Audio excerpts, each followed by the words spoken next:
patología, las manifestaciones clínicas, el diagnóstico, la clasificación y, por último, el tratamiento. Para iniciar, pues con la definición, la retinopatía diabética es una microangiopatía y un estado de neurodegeneración retiniana resultante de los efectos crónicos de la diabetes mellitus. Como tal, epidemiología, pues como conocemos, la diabetes mellitus es una epidemia global, principalmente en países desarrollados.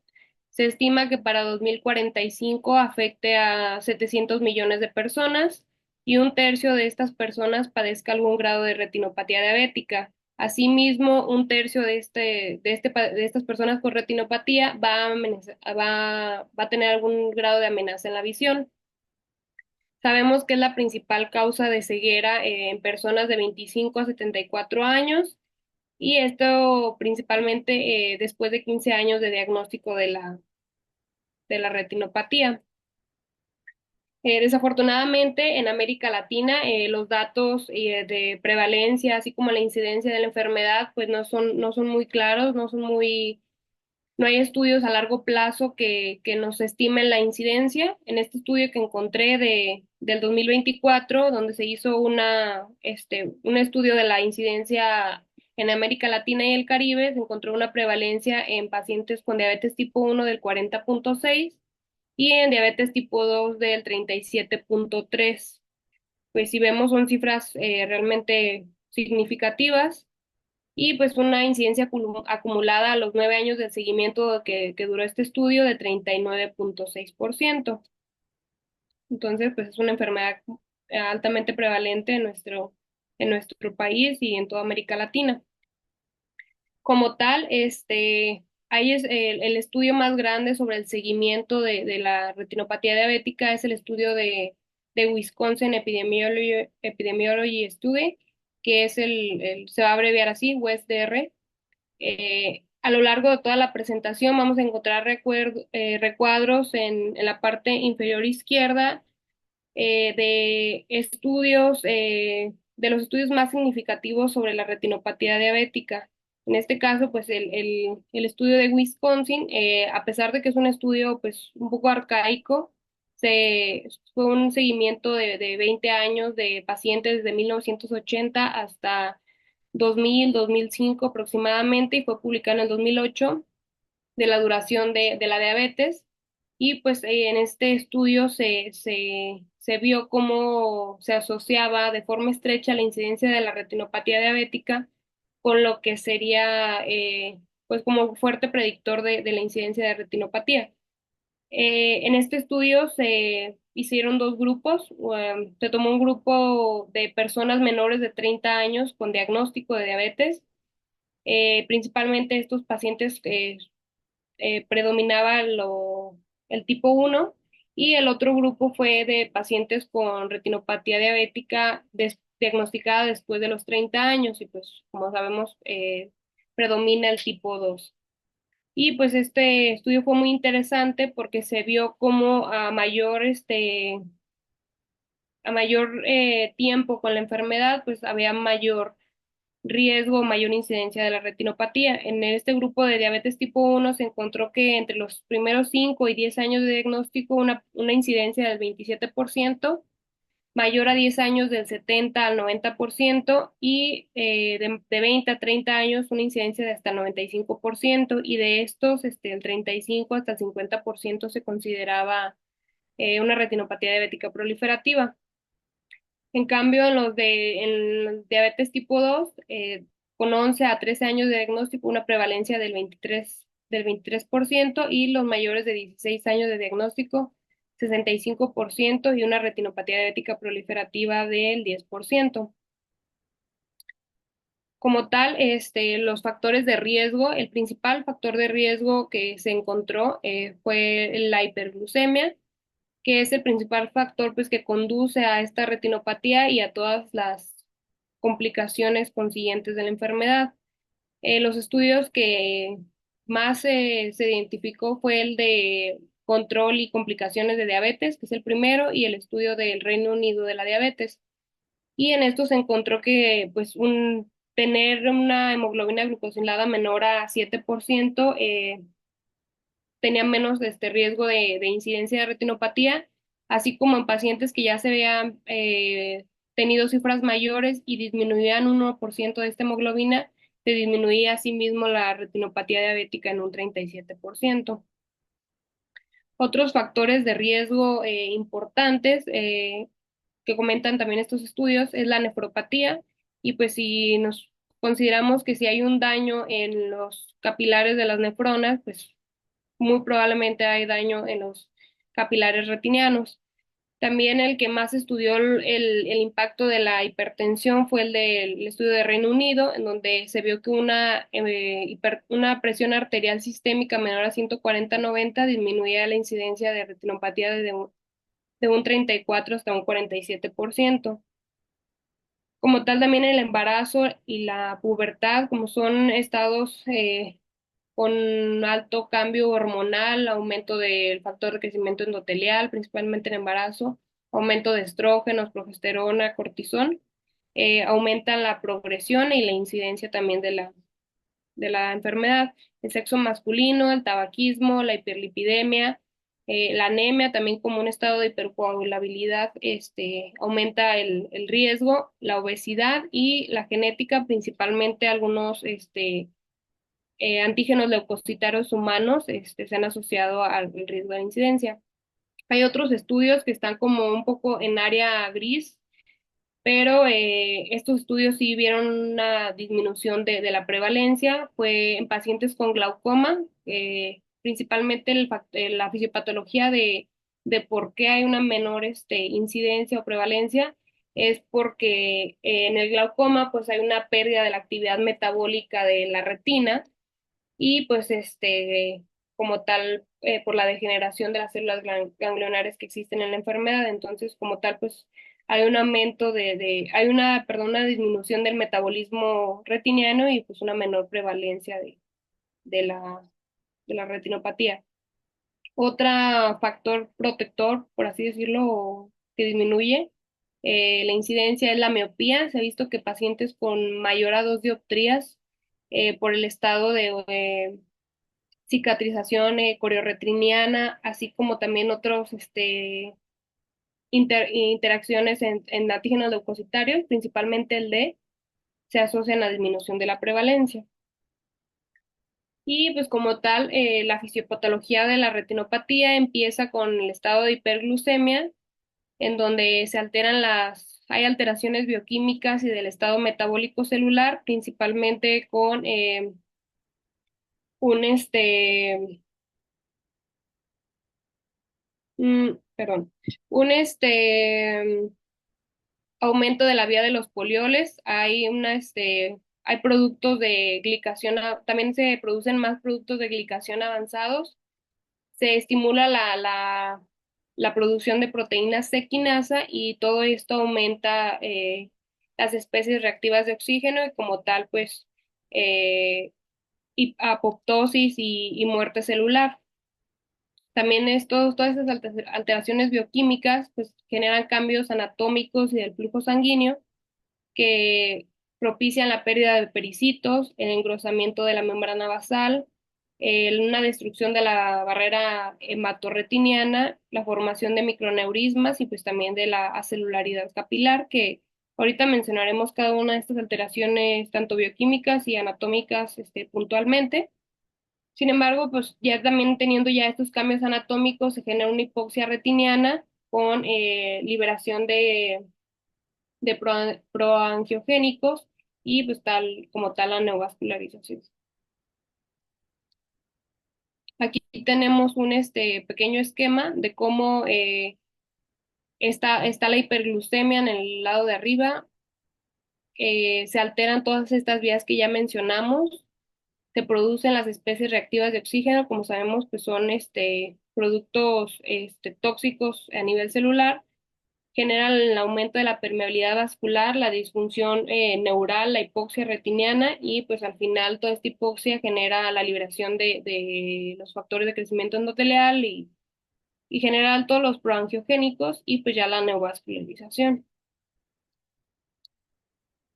Comenzando con las alteraciones bioquímicas, vamos a empezar por la vía de los polioles o la vía de la aldosa reductasa. Esta se activa o se estimula cuando las vías habituales, que son las vías habituales a nivel retiniano, son de la glucólisis y del ácido tricarboxílico, que es el ciclo de Krebs. Entonces, al estar saturados, pues el ciclo de Krebs y la glucólisis, la glucosa pues tiene que metabolizarse de alguna forma. Se va a lo que sería la vía de la 2 reductasa, que principalmente esta enzima va a estar en los pericitos de los capilares retinianos y mediante la coenzima que es el NAD va a formarse en sorbitol y mediante la sorbitol deshidrogenasa ya va a formarse la fructosa y ya como tal entrará la glucólisis con la posterior entrada al ciclo de Krebs y ya la forma habitual utilizando ATP. Sin embargo, esta vía de los polioles, pues al utilizar el NAD en lugar del ATP, que es la vía convencional, pues sabemos que el NAD también es propicia a lo que sería el equilibrio, eh, al equilibrio celular. Es una enzima, una coenzima que está presente en las células como eh, antifactores del estrés oxidativo. Entonces, al estar esta utilizada en la vía de los polioles, pues está obviamente disminuida a nivel intracelular, altera el equilibrio redox, disminuye el óxido nítrico y pues como tal aumenta el estrés oxidativo y el daño celular de los capilares. La aldosa reductasa principalmente está en el cristalino, que es la razón también por la que en pacientes con hiperglucemia encontramos catarata, y pues en pericitos de los capilares de la retina, que pues como tal va a afectar toda esta barrera hematorretiniana de la enfermedad. La otra vía es la de glucosilación enzimática o la glicación. Esta también al estar aumentada la glucosa a nivel sanguíneo, como vemos aquí en la imagen, a nivel químico, la glucosa tiene un grupo carbonilo, que este grupo carbonilo, al estar libre, se asocia fácilmente a los grupos amino, que están en aminoácidos, en péptidos, en proteínas. Esto va a formar lo que sería una base Schiff, que esta base Schiff es inestable. Posteriormente, se estabiliza produciendo o generando un producto Amadori y estos productos a nivel sistémico se reorganizan y forman los productos finales de glicación avanzada que también pues son eh, reactivos o son tóxicos a nivel celular, generando lo que sería la apoptosis de las células del EPR y pues una disfunción mitocondrial a este nivel. El ejemplo más claro es la asociación de estos grupos SHIF a lo que sería la hemoglobina, o sea, estos grupos carbonilo como tal se unen a la proteína que es la hemoglobina y pues tenemos el aumento de la hemoglobina glucosilada, ¿no? En condiciones fisiológicas, pues la aparición de estos compuestos va a estar determinada siempre por la concentración de los azúcares reductores, o sea, como tal la glucosa, y el tiempo de exposición, es decir, entre más tiempo tengamos la glucosa alta, pues más vamos a tener la hemoglobina glucosilada alta. Entonces, pues ese es el principio del que parte. Y la vía del diacilglicerol y proteína sinasa C, el diacilglicerol está en la membrana celular de las células. Al aumentar la glucosa, pues como tal, este lípido de acilglicerol va a generar que se altere la síntesis de la membrana celular, va a alterar también la contractibilidad de la misma y la permeabilidad vascular, generando un aumento de las prostaglandinas y tromboxano A2, este, formando también la liberación de radicales libres, el glutatión y también una sobreexpresión de los factores de crecimiento endotelial. Y esas son como las principales tres vías bioquímicas que se han encontrado. Y bueno, como tal, en las alteraciones anatómicas, la pérdida de pericitos es el signo como más temprano y más específico. Este lo podemos encontrar en microscopía especular perdón, en lo que sería eh, en la tinción de ácido periódico de Schiff, en donde podemos ver que, pues, como tal, los pericitos son células contráctiles que envuelven lo que sería todo el endotelio de los capilares ratinianos y pues estos contienen miofibrillas y este pueden actuar como células contráctiles en los vasos de la pared vascular, contrarrestando también como tal la presión transmural de los vasos. Al estar, como les mencioné, la aldosa reductasa, que es la enzima que está principalmente alterada, está presente en estos pericitos, entonces aumenta pues la actividad de esta aldosa reductasa, generan los reactantes, las especies reactivas de oxígeno, se produce se altera la producción del factor de crecimiento dependiente de plaquetas beta y pues que es fundamental para el reclutamiento de los pericitos y pues como tal, tenemos el deterioro de la barrera hematorretiniana interna, hay pues, la dilatación y la formación de las cuentas venosas que ya pues vemos clínicamente, y la proliferación de células endoteliales generando los microaneurismas.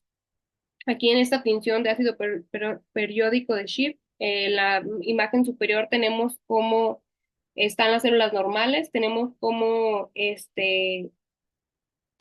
pues como los pericitos se tiñen del núcleo, de un núcleo oscuro, del núcleo oscuro, y pues hay un espacio como simétrico entre cada uno de ellos. En cambio, ya con un paciente con diabetes y hay pérdida de estos pericitos, pues vemos ahí espacios aneurismáticos donde pues no hay pericitos y pues propicia la proliferación de las células endoteliales y que estas mismas protruyan, generando los microaneurismas. También encontramos el engrosamiento de la membrana basal capilar, que esta pues es la membrana que proporciona como tal el esqueleto y la rigidez a la estructura vascular. Genera una barrera filtrando moléculas y como tal agua entre los espacios intra y extravasculares. También regula la proliferación y diferenciación celular y pues también tiene la capacidad de unirse a los factores de crecimiento. Cuando están alteradas todas estas vías, la vía del sorbitol y como tal la glicación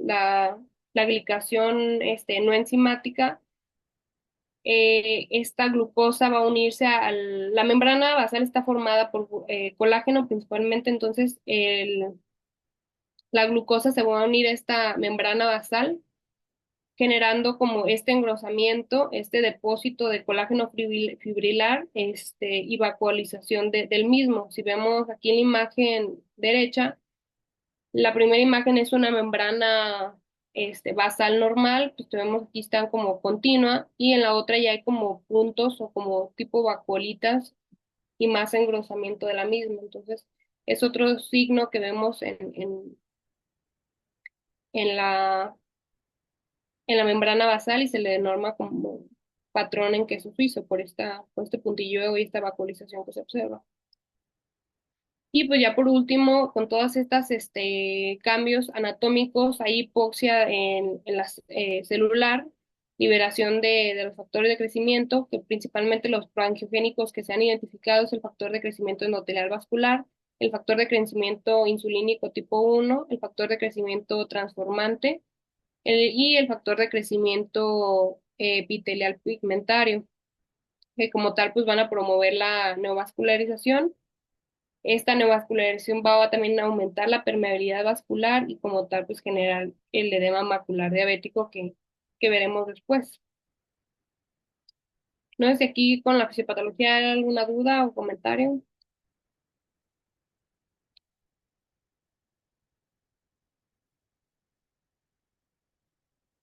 Bueno, en cuanto a las manifestaciones clínicas, pues ya les comenté, van a generarse los microneurismas, que es el principal signo clínico. Posteriormente se pueden generar hemorragias intrarretinianas, exudados duros y manchas algodonosas, anormalidades intravasculares intrarretinianas, dilatación venosa, tortuosidad venosa, isquemia parenquimatosa, edema retiniano y pues neovascularización. Voy a mencionar puntualmente cada uno y cómo se ven clínicamente. Bueno, los microneurismas, como ya les dije, es el primer signo visible. Se ven dilataciones, de capilares retinianos como en forma de uva, fusiformes en la microscopía óptica. Se pueden ver también como pequeños puntos rojos redondeados, bien definidos. Y estos pues, son la pérdida de los pericitos y los contactos intercelulares vasculares. Pueden desaparecer y aparecer con el tiempo. Se ven así como estos pequeños puntos. A veces son clínicamente pues, difíciles de identificar, principalmente si tenemos un punto coroideo o están muy periféricos, pues sí son más difíciles, pero también son estos puntillos. Miden aproximadamente 25 a 100 micrómetros de diámetro. Las luces pueden estar ocluidas por eritrocitos aglutinados o células endoteliales, o también pueden ser acelulares. Con el tiempo se vuelven acelulares por la apoptosis de estas mismas células endoteliales, y en la fluorangiografía se van a observar como áreas de no perfusión capilar y como puntos hiperfluorescentes en la fluorangiografía. Los exudados duros son como tal, son resultado de la extravasación sanguínea de estos lípidos en la capa externa de la retina. Se van a observar como estas manchas blanquecinas o blanco-amarillentas que tienen bordes bien definidos. Aquí están las imágenes, cómo se ven estos bordes bien definidos. Pueden ser de tamaño variable, pueden ser puntiformes o tener placas confluentes. Pueden estar agrupados como en forma de estrella, como lo que llamamos circinados, en anillo o en placas compactas.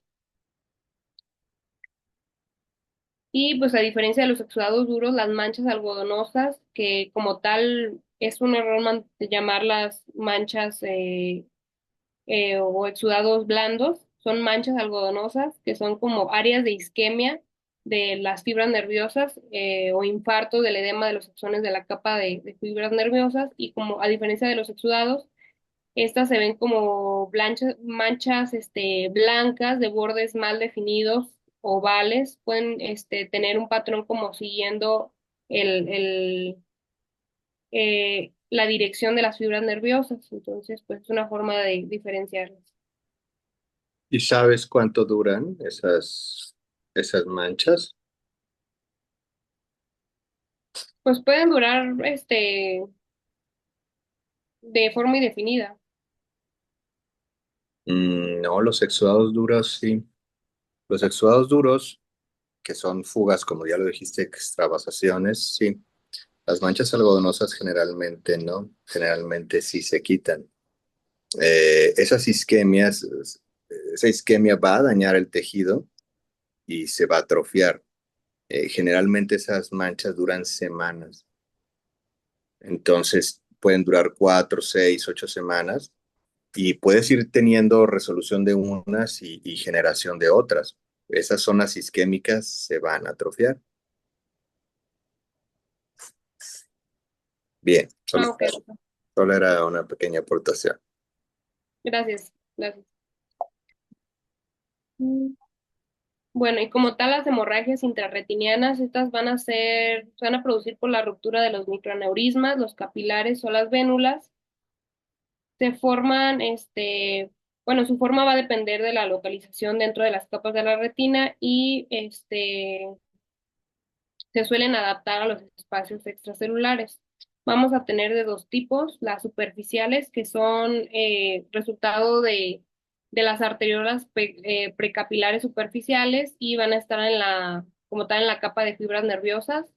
Tienen una forma de llama siguiendo pues, la dirección de estas fibras nerviosas, y principalmente pues sí, son más, como el nombre dice, superficiales.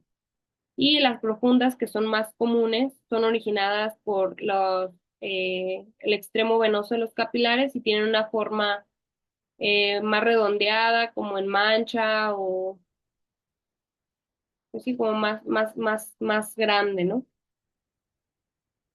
Y el arrozamiento venoso son vénulas retinianas que tienen un calibre irregular y pues son zonas como de dilatación y estenosis, como se observa en la imagen, tienen como forma de salchicha o rosario y pues vemos aquí como hay una dilatación, estenosis, dilatación, estenosis, dilatación, estenosis.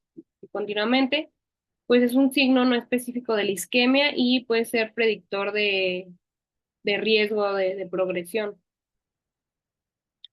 Como tal, las anormalidades microvasculares intrarretinianas o AMIR son alteraciones de la red capilar intrarretiniana. Son, como tal, es importante diferenciarlos de los neovasos, ya que estos están adyacentes o rodeando áreas de vasos o fluidos, a diferencia de los neovasos que están como tal en áreas de retina sana y están entre áreas de retina sana y áreas de oclusión capilar. Estos, anormalidades microvasculares pues se ven como capilares telangiectásicos y se ven como telarañitas. Regularmente, se pueden, presentar como el origen de estos puede ser como más delgado y la punta puede ser un poco más ancha. Es una forma como de identificarlos, aparte de la ubicación. Y pues también eso indica una severa probabilidad de progresión. Como tal, los neovasos los podemos encontrar en el disco, surgen pues de la circulación venosa del disco y dentro del diámetro del mismo, y tienen una forma en bucle. Como les comentaba aquí, podemos ver esta imagen donde la MIR tiene como que aquí más delgado el calibre, luego la superficie o lo que sería el bucle superior es más ancho y ya después se va adelgazando. Es como que una forma de diferenciarlos. Y bueno, también puedes aparecer los nevados en la retina, que es lo que les comentaba, tienen aparecen entre la retina sana y las áreas de oclusión capilar.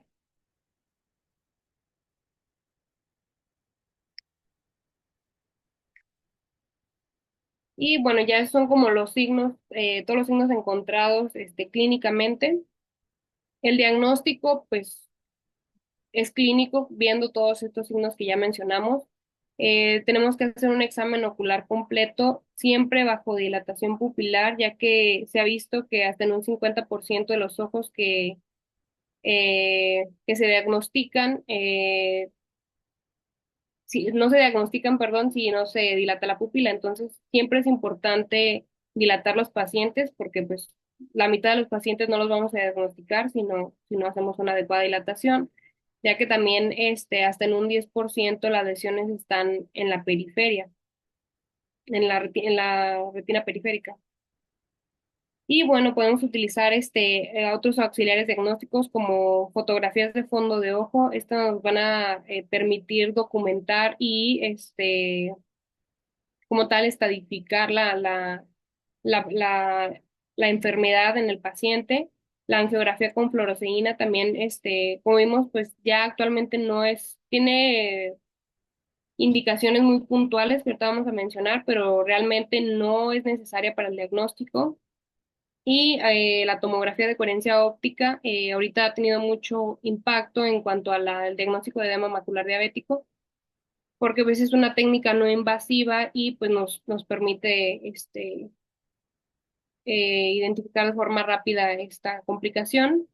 Y también algo que se ha utilizado últimamente, ha tenido gran impacto y significación clínica, es la imagen de campo amplio, donde se obtienen imágenes multiscan y mediante un software se hace una reconstrucción de la retina y pues obtenemos imágenes de toda de los 200 grados aproximadamente de la retina. Estas imágenes también se les puede añadir la angiografía mediante OCT, entonces pues tienen gran utilidad. Aquí mencionando el uso de la angiografía con fluoresceína, principalmente, como les comento, ya no es necesaria para el diagnóstico, se puede guiar para el tratamiento láser en lo que sería el edema macular clínicamente significativo, para evaluar una pérdida visual inexplicable o para identificar neovascularización retiniana sospechosa, pero pues es clínicamente que no esté visible. Algunas otras cosas en donde se puede utilizar, pero no es como que tan determinante, es para descartar otras causas de edema macular, identificar grandes áreas de no perfusión capilar y evaluar pacientes con exámenes difíciles o que no es, o se tiene una dudosa, un diagnóstico dudoso de edema macular diabético. Y como tal, pues la tomografía de coherencia óptica, pues esta sí ha tenido un gran boom en lo que sería el edema macular principalmente, evaluando la pérdida visual inexplicable, detectar y cuantificar lo que sería el edema macular, identificar áreas de tracción vitreomacular y también pues, evaluar pacientes difíciles, ya que estos pues no son de no contacto y pues son rápidos generalmente. Doctor, ¿qué tan frecuente es que usted pida la fotografía?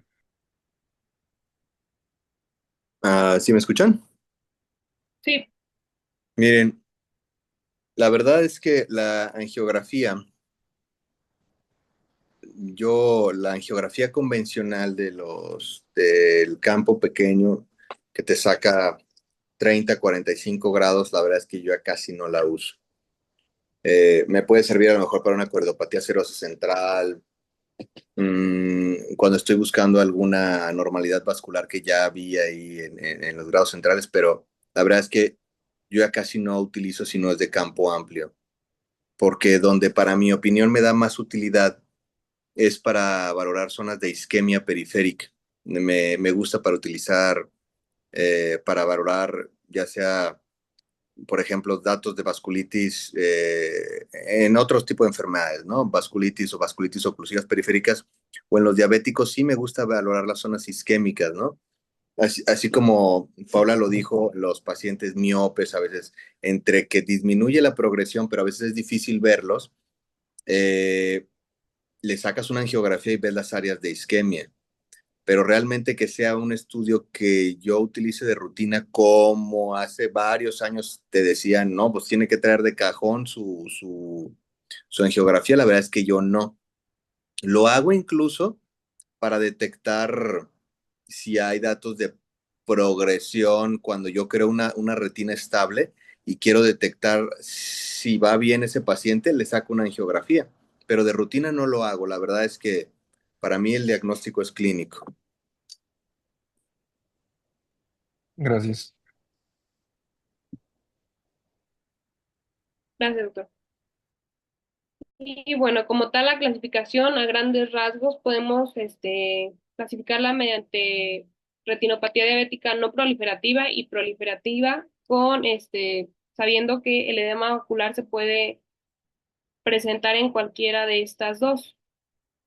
Vamos a ahorita a desglosar cómo por qué ha sido la clasificación y cómo se ha ido o cómo se estableció principalmente. Bueno, la clasificación, como actualmente la conocemos, pues tuvo su progresión. La primera vez que se intentó hacer una clasificación estandarizada fue en Virginia en 1968, fue por el National Eye Institute. Y pues este consenso de Ebbinghaus, que fue esta reunión para hacer la clasificación, permitió, mediante el uso de fotografía estereoscópica de ciertos campos de la retina, que se usaban fotografías de 30 a 35 grados y siete fotografías en esta distribución. pues se hizo una definición pues más precisa también de las lesiones caras y ya se desarrolló el sistema de puntuación cuantitativa para evaluar la severidad de la retinopatía diabética. Este consenso pues también dio paso a que los estudios como el DRS y el ETDRS pues establecieran como tal los criterios como actualmente los conocemos, pero partió a partir de 1968 de este consenso. Y como tal, la clasificación de ETDRS pues sigue siendo el estándar para la clasificación. Evalúa las siete fotografías estereoscópicas de 30 grados en esta distribución, una central al área macular, al disco óptico, perdón, una al área macular, una más temporal, superotemporal, inferotemporal, superonasal e inferonasal. Y este es como el espacio que realmente pues toma. Si vemos, se toman los 70 80 grados centrales, entonces como tal, pues no tenemos una imagen tan amplia de la retina, por lo que posteriormente en el EuroDiab se vieron otras alternativas de ver como que más campo. En este se desarrollaron o se dieron a la tarea de evaluar dos retinografías de 50 grados, una de manera centrada y otra del lado nasal. Y en el de Wisconsin, este añade una tercera retinografía en la zona temporal de la retina y pues han aumentado como que el campo. Sin embargo, pues ahora con el advenimiento de las imágenes de campo ultra amplio, podemos obtener imágenes de hasta mayores del 80% de la retina. Tienen la ventaja que son, pues sin dilatar, tienen un tiempo de captura mucho menor y incluso pueden obtenerse por medios opacos. Este toma la foto a color, puede agregarle la autofluorescencia, incluso la angiografía con fluoresceína y angiografía con verde de indocianina. Entonces, pues son imágenes que tienen pues mayor utilidad, son más rápidas, pero pues la limitación es que al generarse una imagen generada por el software, tienen a tener un pseudocolor, o sea, no es el color real, tienen a tener un tinte verdoso. Ahorita vamos a ver algunas imágenes y pues tienen a tener una distorsión en la extrema periferia y pues el alto costo también de los equipos, ¿no? Pero pues como sabemos, las imágenes de ultracampo amplio van desde 110 grados hasta 200 grados de ver la retina. En este estudio del, del sitio web de investigación clínica de retinopatía diabética, que es se hizo un estudio que se hizo en 2015, se publicó en 2017, sobre cómo se observaron lesiones en pacientes en la periferia y pues al observar la periferia, a diferencia de los 7 campos del ETDRS, se tenía un nivel de retinopatía diabética más grave hasta en un 10% de los ojos. También se vio que las ausencias de las lesiones periféricas pues tenían una reducción del riesgo de empeorar esta retinopatía diabética en un 62% al año, en un 67% a los 2 años y en un 73% a los 3 años. Entonces, pues como tal, ahorita las imágenes de ultracampo amplio pues son de gran utilidad, ya también que se ha visto que hasta en un 10% de los pacientes que tienen lesiones periféricas tienen mayor riesgo de una retinopatía diabética proliferativa. Sí, Paula, eso que presentaste es bien importante. Para mí es parte del futuro de lo que se está haciendo. La investigación en diabetes pues, se empezó hace muchos, muchos años y realmente a partir más o menos de entre 2010 a 2015 se hizo una red de estudio de enfermedades, el DRCR Network, en donde varios centros de muchos lados empezaron a dar mostrar maneras de tratamientos y se han hecho por lo menos unos 30 estudios multicéntricos sobre retinopatía diabética. Ese que tú estás Sí, mostrando es el protocolo AA o doble A con las imágenes de campo ultra amplio. Y efectivamente, más o menos un 70% de los pacientes se les concluyó que tenían una falta de perfusión y que afectaba la retina periférica. Entonces se sugiere que pues, realmente es mucho, muy superior que esa imagen de 7 campos. Por eso es que yo ya no saco casi realmente, bueno, pues si no hay de otra cosa, pues tendrás que utilizarlo, ¿no? Pero realmente es mucho, muy superior una imagen de campo ultra amplio.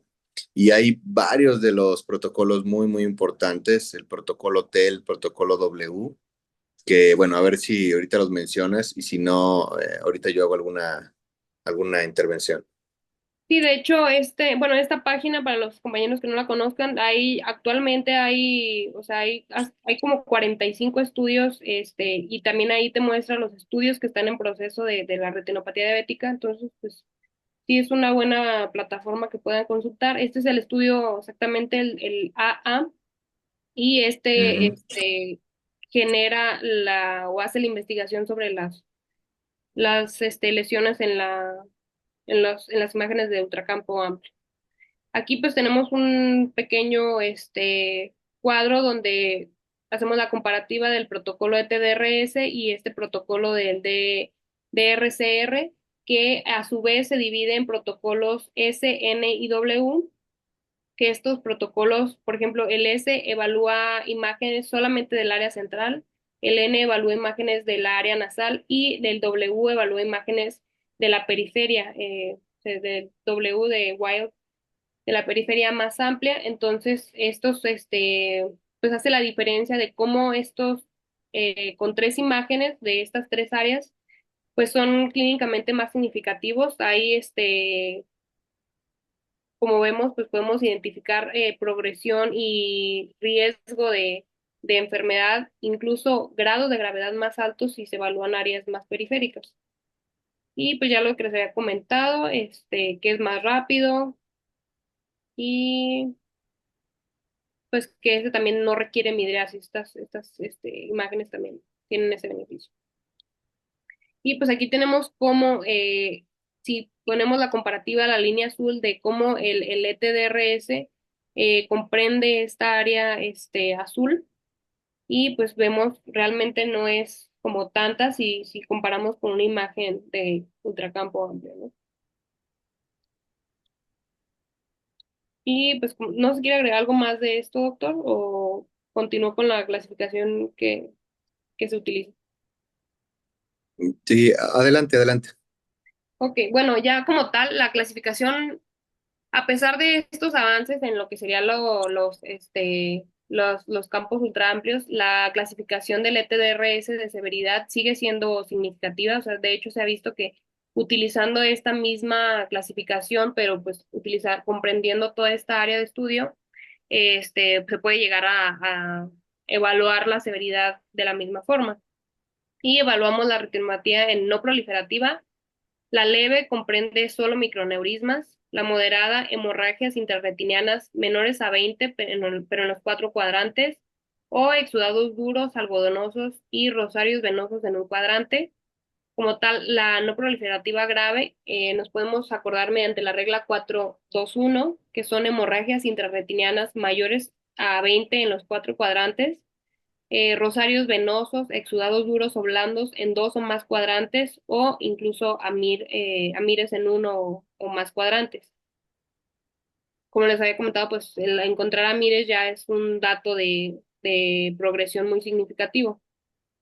Y en cuanto a la proliferativa, se divide sin características de alto riesgo en neovasos extrapapilares menor a 0,5 diámetros de disco o proliferaciones fibrosas.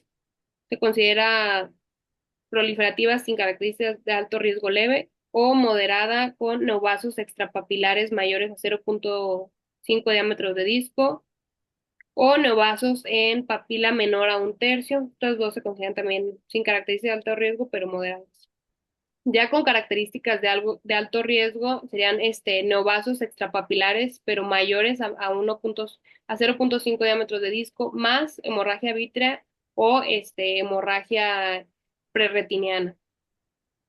O neovasos en papila menor a un diámetro de disco, más también hemorragias vítrea o prerretiniana, neovasos en papila mayor a un tercio de la papila, o como tal ya una hemorragia vítrea o prerretiniana mayor a 0,5 diámetros de disco. Y ya se va a considerar una retinopatía diabética avanzada cuando se encuentre un desprendimiento de retina traccional, un glaucoma neovascular o ya como tal una tisis bulbi secundaria a la enfermedad.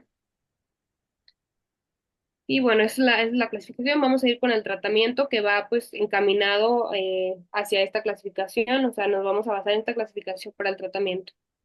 Como tal, pues sabemos que la hiperglucemia como tal es el principal factor de riesgo. Entonces, pues esta se va a tratar con hipoglucemiantes orales o en dado caso, pues la insulina. En este estudio, que es el ACORD, se evaluó pacientes con un estricto control de la hiperglucemia y pues encontró que tener una hemoglobina glucosilada menor al 6%, pues aumentó la mortalidad por todas las causas, o sea, de hecho, este estudio ACORD se tuvo que suspender después de 3,7 años, porque hubo una mortalidad del 10% del 10% de los pacientes. Entonces, pues se tuvo que suspender y mejor aumentar el rango sí, el rango de hemoglobina hasta 7%. Y como tal, en este estudio se vio que pues en las visitas de 6 y 12 meses, con un tratamiento intensivo de insulina, se identificó un efecto adverso en la progresión de las lesiones, de los microneurismas, las hemorragias y los exudados, y eso se le identificó como Wasserine Effect, que es como efecto de empeoramiento, y iniciaba dentro de las 4 a 12 semanas del tratamiento intensivo con insulina y tenía hasta de un pico hasta 3 a 6 meses. Sin embargo, o sea, sí hubo un empeoramiento, a veces, pues, me acordé como de la asociación de que los pacientes creen que la insulina deja ciegos. A lo mejor si se toma en cuenta este efecto de empeoramiento, que sí se ha visto que hay una progresión dentro de los primeros 3 a 6 meses, de la enfermedad por pues este tratamiento tan intensivo y esta baja tan abrupta de la hemoglobina, pues a largo plazo sí tiene beneficios, sí disminuye el riesgo de desarrollar retinopatía diabética a los 3 años hasta en un 75% y pues disminuye la progresión hasta en un 50%. Se usó un estudio, esto se evalúa en el estudio de complicaciones y control de la diabetes. Después de 7 años se hizo una extensión de este estudio con el estudio EDIC y pues vieron que después de todos estos 7 años esta disminución de riesgo pues se mantuvo. Y bueno, en cuanto a la hipertensión, se ha visto que en el estudio de Reino Unido se vio que una presión arterial sistémica y menor a 150 pues redujo el riesgo de progresión. En este estudio donde se intentó como que ser más estrictos o reducir los parámetros de control a una presión arterial sistémica menor a 120, pues no fue clínicamente significativo, o sea, no redujo como tal el riesgo de progresión. Y esto pues no quiere decir que se contradigan los estudios, sino que pues simplemente una reducción pues muy agresiva no tiene ningún beneficio adicional, entonces se puede considerar que una presión de 150 pues es ideal para esos pacientes. En estudios más actuales, como ese que menciono acá abajo, se ha visto que incluso hasta una disminución de la presión arterial diastólica basal menor a 10, pues es suficiente para disminuir el riesgo en cuanto a la presión. Y la dislipidemia, hay otro estudio que también pues dice que se reduce el riesgo de aparición o progresión de la retinopatía. Se vio principalmente con el uso los fenofibratos, principalmente benzafibrato, que como sabemos, pues los benzafibratos o los fenofibratos no tienen como tal una reducción significativa a nivel plasmático, pero pues su uso sí se ha visto que disminuye la necesidad de panfotocoagulación hasta en un 3,4% en comparación con el placebo que se vio que de 4,9. Ese es el estudio. ¿Sí? Y como tal, pues vamos a iniciar ya con la fotocoagulación, que es desde el estudio de controles y complicación de la diabetes hasta actualmente es el de elección. Reduce el riesgo de pérdida visual grave hasta en un 50%. Y pues las tasas de progresión de una retinopatía diabética proliferativa de leve a moderada hasta en un 67 a 75% y de una grave hasta un 43%. Entonces, pues hasta la fecha es el tratamiento de elección. Perdón, Como tal, de lo que mencionaste, de los fenofibratos, también es parte ahí, en la de la epidemia, también es parte de lo que se llevó con el DRCR, es el protocolo AF. Hay un montón de cosas que no nos damos cuenta de dónde vienen. O sea, tú mencionaste un montón de los estudios clásicos. Hoy día, yo les diría desde el 2005 a 2010 en adelante, lo que guía al tratamiento de retinopatía diabética en el mundo es el DRCR Network. Entonces, tienen que conocer, tienen que saber eso. Hay un chorro de protocolos, no tendrán que sabérselos todos, pero hoy día eso está guiando el cómo tratamos la retinopatía diabética, ¿no? Ahí ese es otro claro ejemplo de las conclusiones que mencionas. Perdón, Paula, sigue adelante. no, no, no, gracias, doctor.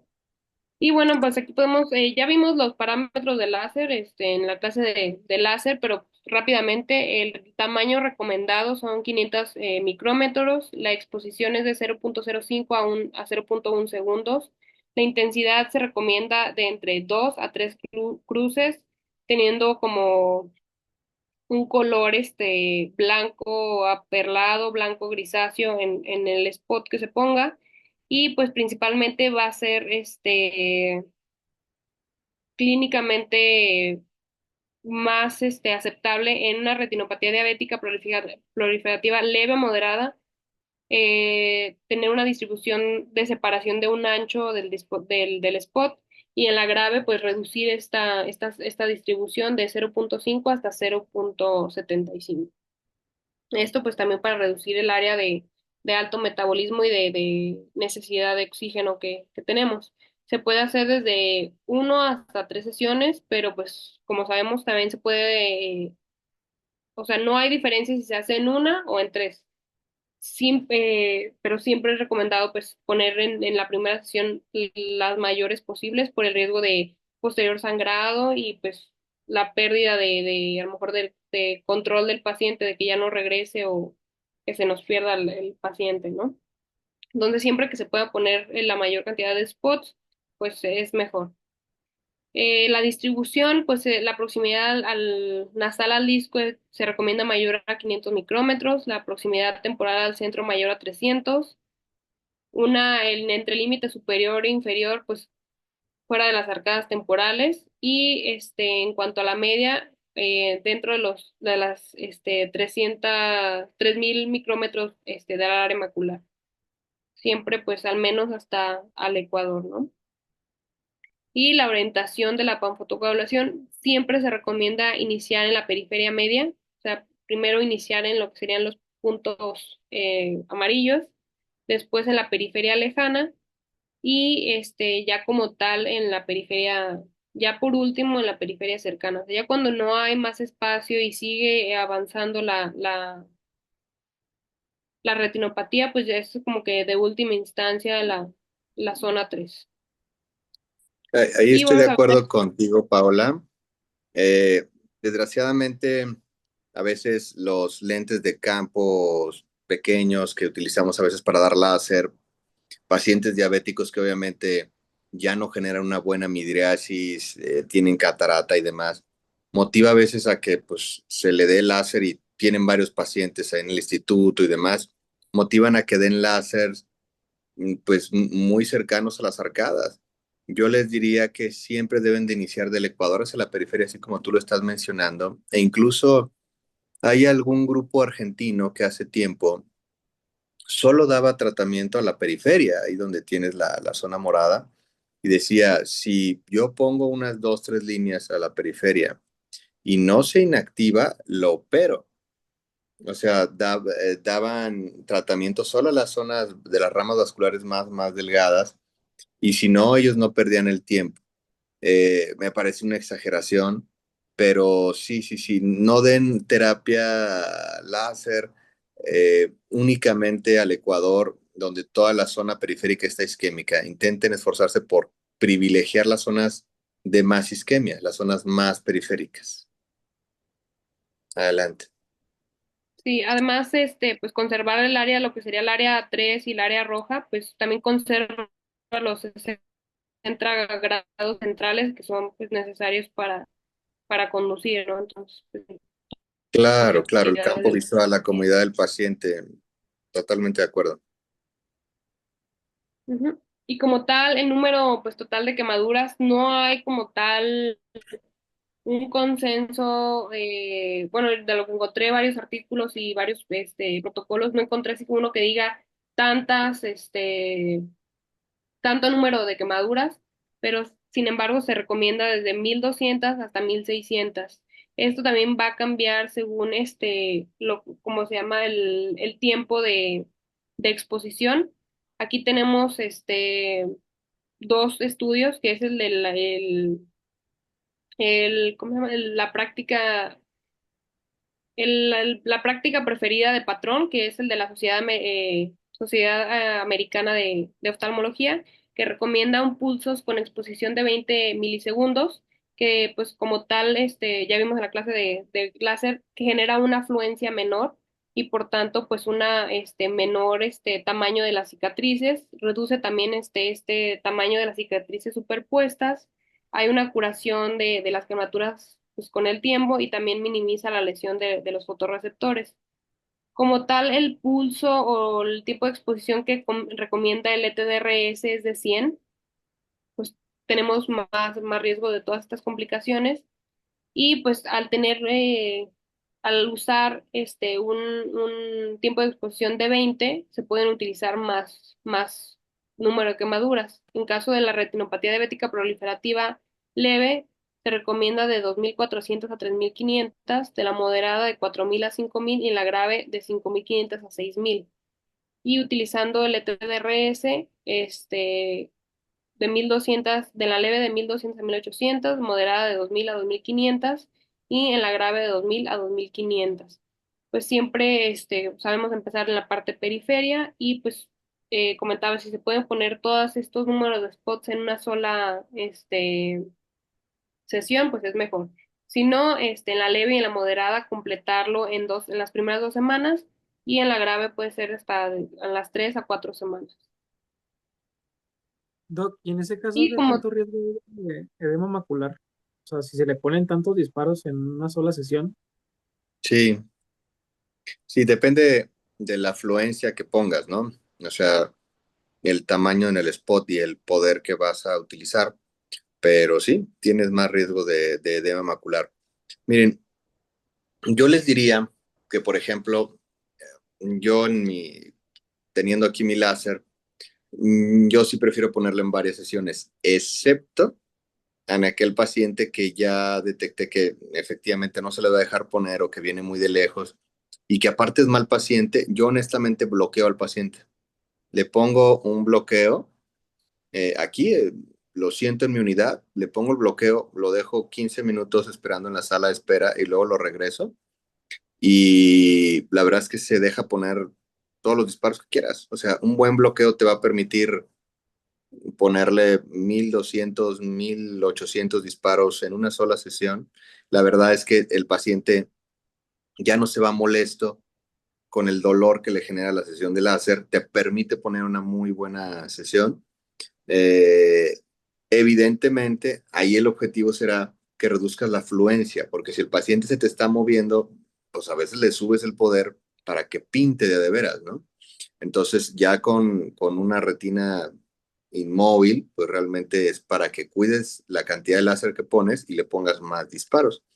Entonces, sí, sí, la verdad es que yo honestamente en láser, en fotocoagulación láser en consultorio, ha sido súper raro. Yo creo que unos dos desprendimientos exudativos corrideos por láser.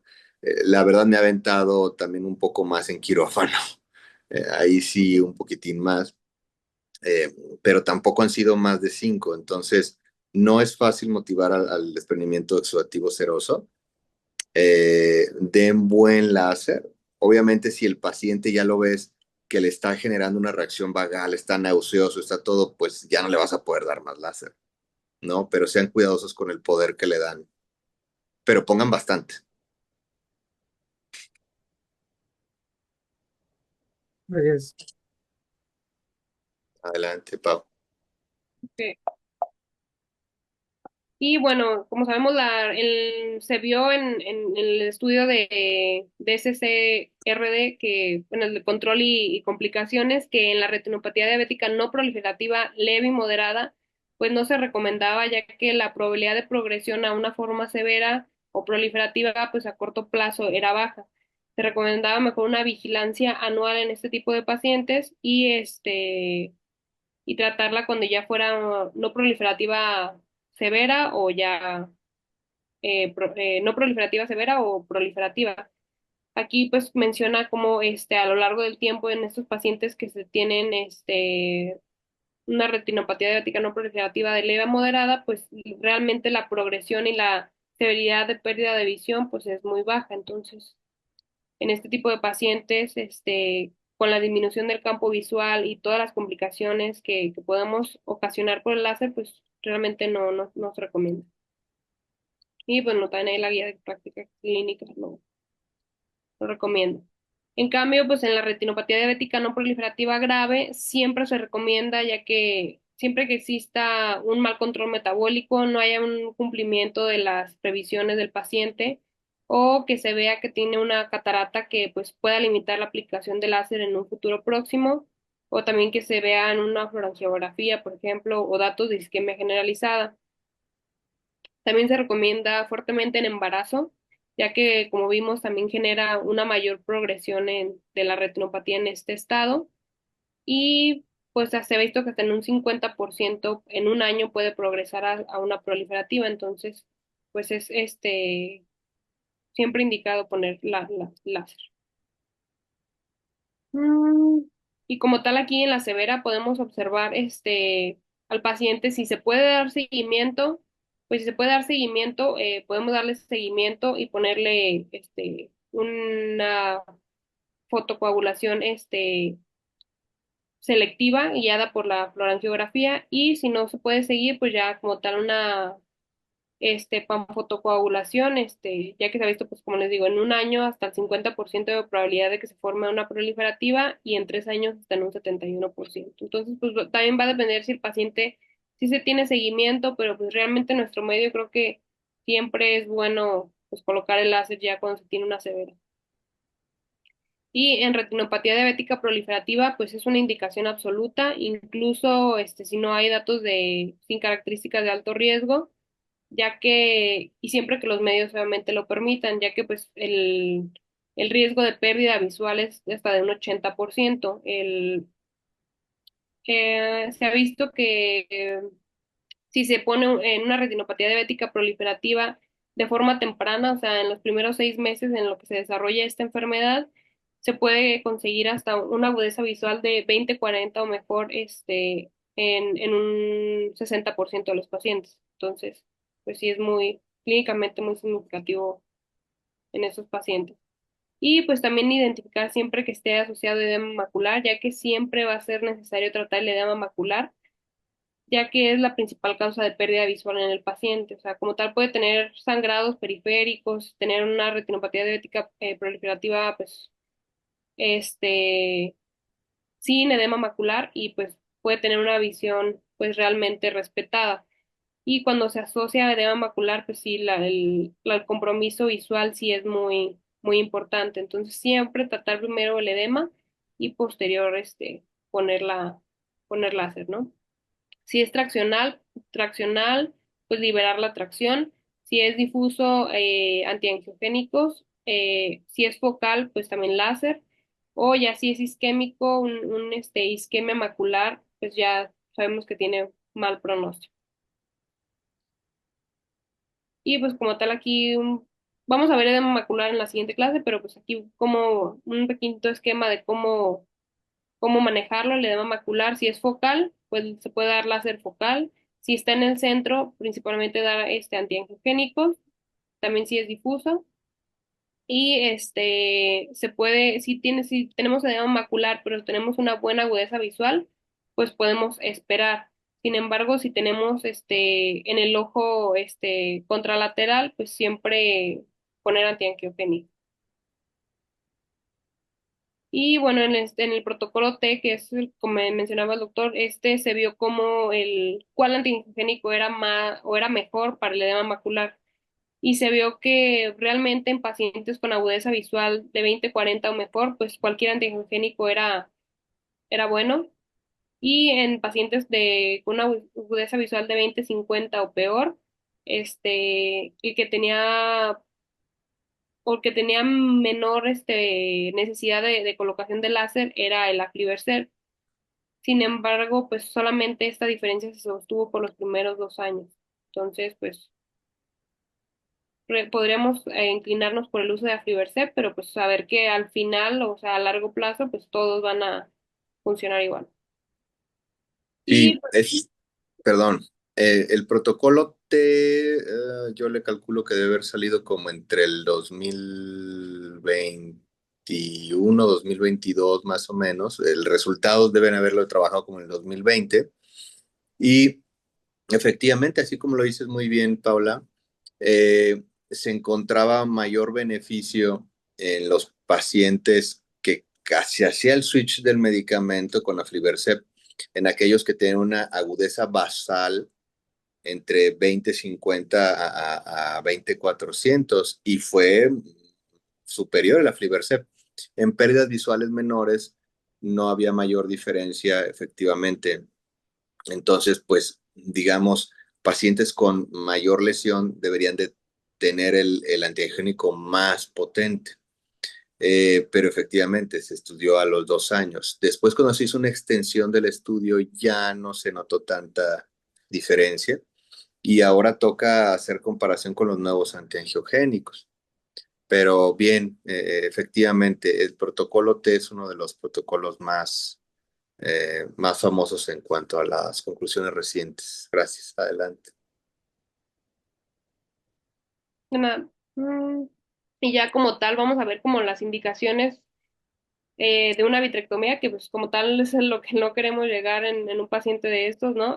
Se ha visto que en estudios a largo plazo, que es el estudio de la diabetes, el estudio de la vitrectomía en diabetes, en retinopatía diabética, se ha visto la necesidad hasta en un 5% de la vitrectomía, a pesar de todo el tratamiento médico, ya sea con antiangiogénicos o con láser.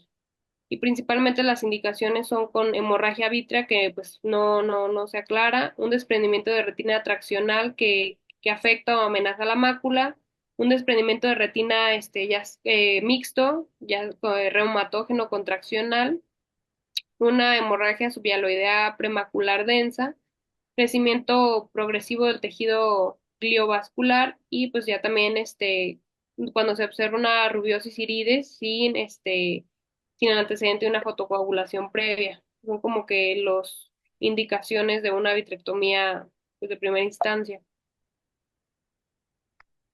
Y pues como tal en este estudio que es el DRBS, el de la vitrectomía en retinopatía diabética, se vio que si se hacía una vitrectomía de forma temprana, menor a 6 meses, se podía mantener una agudeza visual de 20-40 mejor hasta en un 25%, y sin embargo, si se hacía de forma tardía, dentro de los 12 meses, solamente se mantenía esta visión en un 15%. Entonces, También en este estudio se vio que si se asociaba con antiangiogénicos, principalmente en los 7 días previos a la vitrectomía, pues se tenía una regresión pues, significativa de la neovascularización y del tejido fibroso, pues disminuyendo mucho las complicaciones intraoperatorias como el sangrado transoperatorio y pues como tal el edema macular también transoperatorio. Y bueno, como tal ya el tratamiento ya sería todo. ¿No sé, quieren agregar algo? Pues la vitrectomía es todo un panorama en la retinopatía diabética. Sin duda es la principal causa de vitrectomía que tratamos los retinólogos. Eh, Obviamente que hay de vitrectomías a vitrectomías y definitivamente es que yo creo que la vitrectomía es un arma increíblemente efectiva cuando se realiza en el momento adecuado. Y yo les diría que la vitrectomía, a mi opinión personal, puede ser como una pistola para un bebé. O sea, puede ser increíblemente destructiva y al mismo tiempo sumamente beneficiosa para el paciente. Entonces, a veces consideramos que la vitrectomía temprana ayuda mucho, que yo les diría sí, eh, pero cuando ustedes van a hacer una vitrectomía en un paciente con proliferaciones importantes y con una hialoides muy gruesa, muy adherida, la verdad es que vas a ir a romper la retina, o sea, vas a ir a hacer pedazos y quitarle el andamiaje del vítreo o quitar el andamiaje de las proliferaciones es muy importante, pero si arrancas pedazos de la retina, todos los que hemos operado en desprendimiento mixto sabemos que al quitar y remover proliferaciones va a generar fibrosis. Y si tienen agujeros, o sea, la retina se va a contraer horrible y va a ser un desprendimiento mucho peor. Yo les diría, esfuércense porque si son pacientes que ustedes van a estar viendo, especialmente pacientes personales que ustedes van a llevar, esfuércense por fotocoagular bien a los pacientes. Entre menos isquemia tengan, menos severidad en las proliferaciones van a generar, porque evidentemente estos pacientes van a progresar.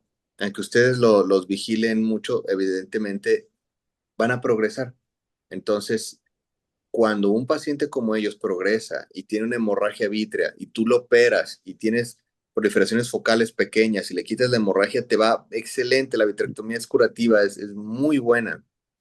Pero cuando quieres entrar a quitar según tú la sangre y no tienes ni láser y toda la retina está friable y tienes proliferaciones planas sobre áreas muy extensas de la retina, o le vas a terminar poniendo silicón y se va a contraer porque no hiciste remoción de la fibrosis, o le vas a hacer agujeros y el paciente va a acabar con un desprendimiento de retina mixto. Sean cuidadosos en indicar o sugerir tratamientos de vitrectomía, pero sean todavía más cuidadosos en darles tratamiento temprano a sus pacientes. Sean cuidadosos con los antiangiogénicos. Son muy buenos, pero si hay zonas de fibrosis en la hialoides, las vas a contraer. Pongan láser, pongan sin miedo, pongan fotocoagulación láser y ya después pensar en otros tratamientos. Mientras el paciente esté bien fotocoagulado, le va a ir bien.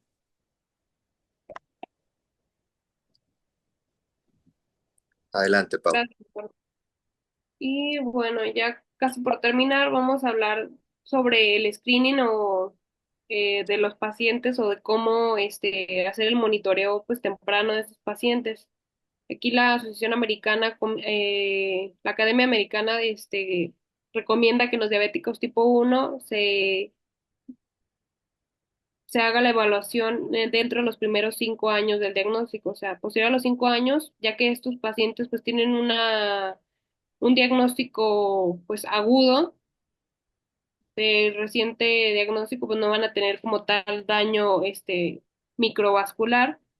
Sin embargo, a diferencia de los tipos 2 que pues puede ser que ya tengan años con la hiperglucemia y con la diabetes, pues tras el diagnóstico, hacer una evaluación. Y pues ya si no se tiene ninguna alteración, pues siempre hacer el intervalo anualmente. En pacientes embarazadas, ya sea tipo 1 o tipo 2, siempre evaluarlos después de la concepción y a los principios del primer trimestre.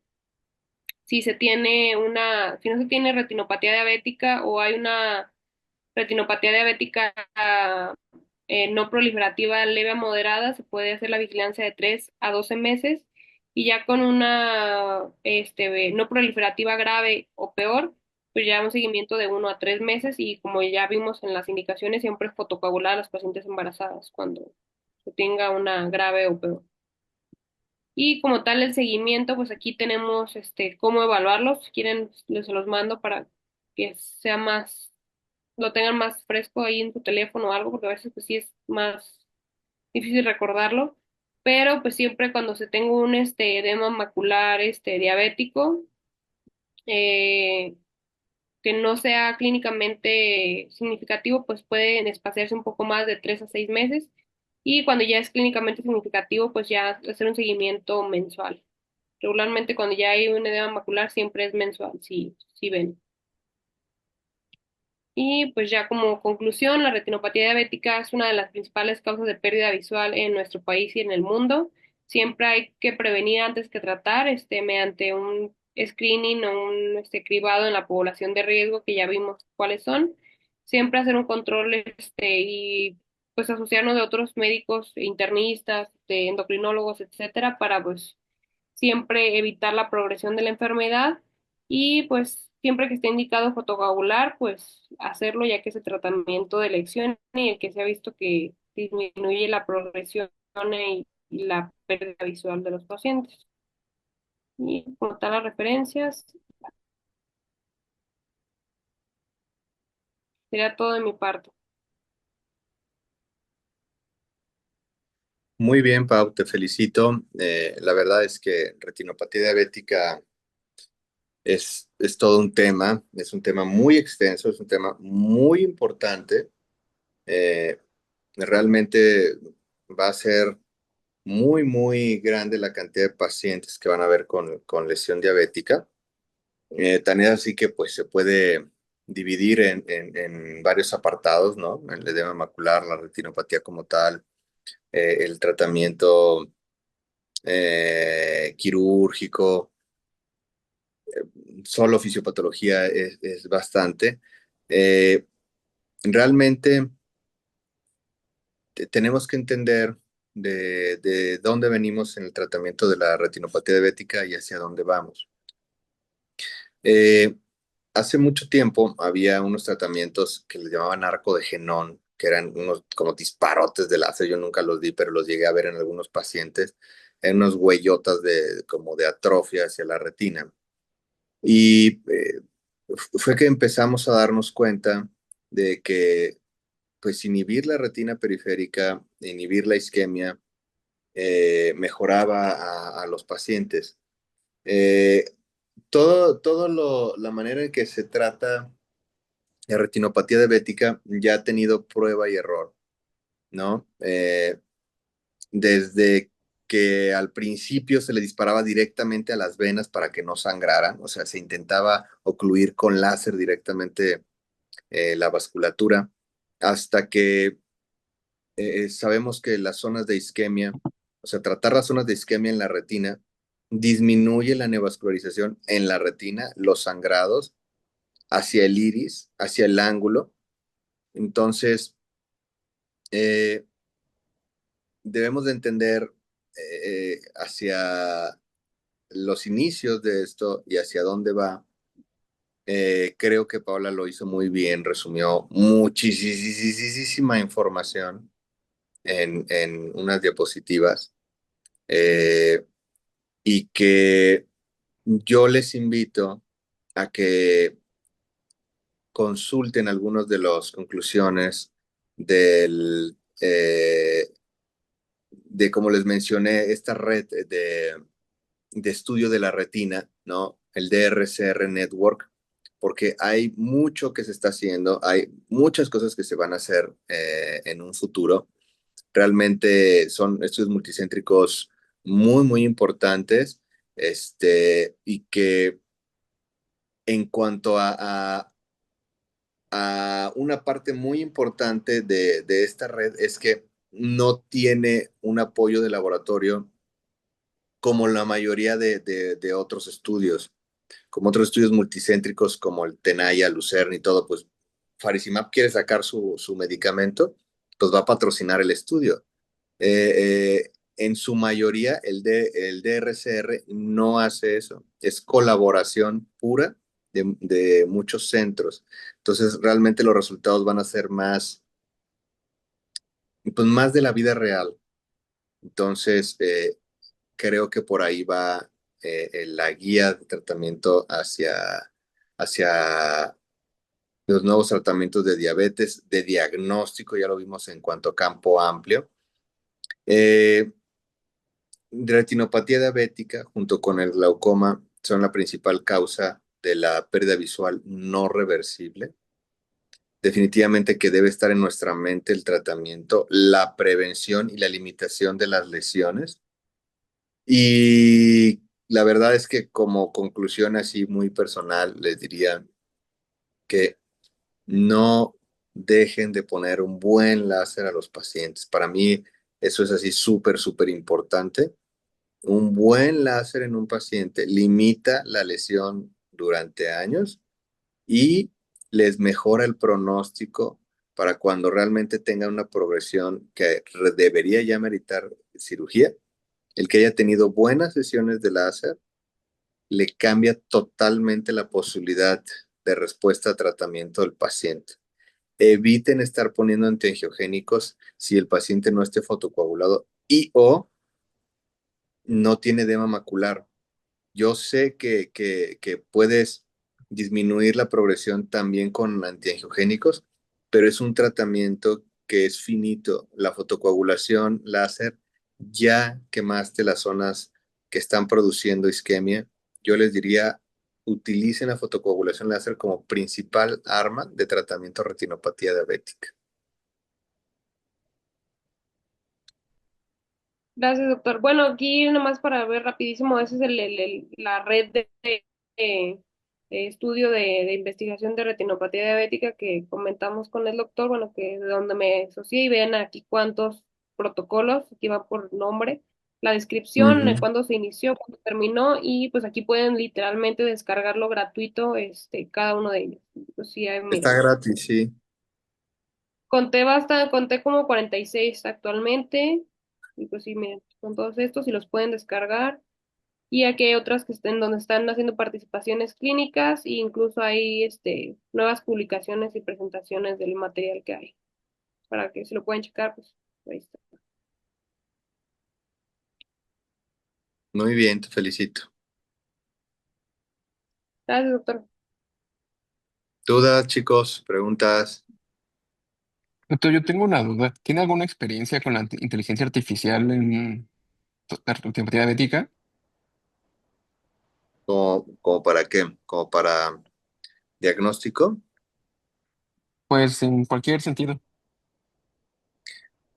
Realmente, personalmente, no, aunque sí hay software que precisamente están desarrollando este tipo de situación. Y de hecho, eso ya está, desde hace años se había estado desarrollando. Obviamente hoy son instrumentos mucho más finos y yo les diría que esta situación, la inteligencia artificial ya está llegando a la medicina, ya está aquí y yo estoy seguro que nos ayudará a, a que, imagínate, en un estudio vas a ver vas a ver que con inteligencia artificial te va a sugerir zonas de isquemia, dar tratamiento en ciertos lugares. Yo personalmente no he visto ese tipo am, de actividad comercial todavía en este momento, pero ya se están desarrollando. Yo creo que la verdad es que en muy poco tiempo la inteligencia artificial nos va a guiar para dar mejores tratamientos.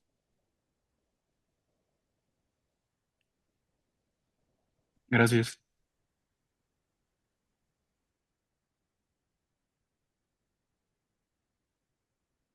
¿Alguien más?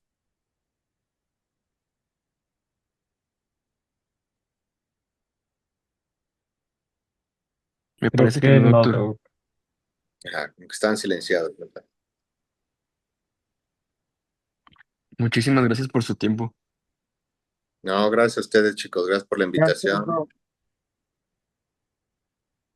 Nos estamos viendo Pues, pronto, lo que necesiten. No gracias. tengan la duda de contactarse conmigo si algo necesitan o si algo les puedo ayudarles. Con mucho gusto, pónganse en contacto conmigo y pues bueno, en lo que pueda estaré a sus órdenes. Gracias, doctor. Gracias, Doc. Gracias, doctor. Gracias, Doc. Cuídense. Gracias, Doc. Buenas noches. Buenas Descansa. noches. Gracias, Bye. doctor, por sus aportaciones. Buenas noches.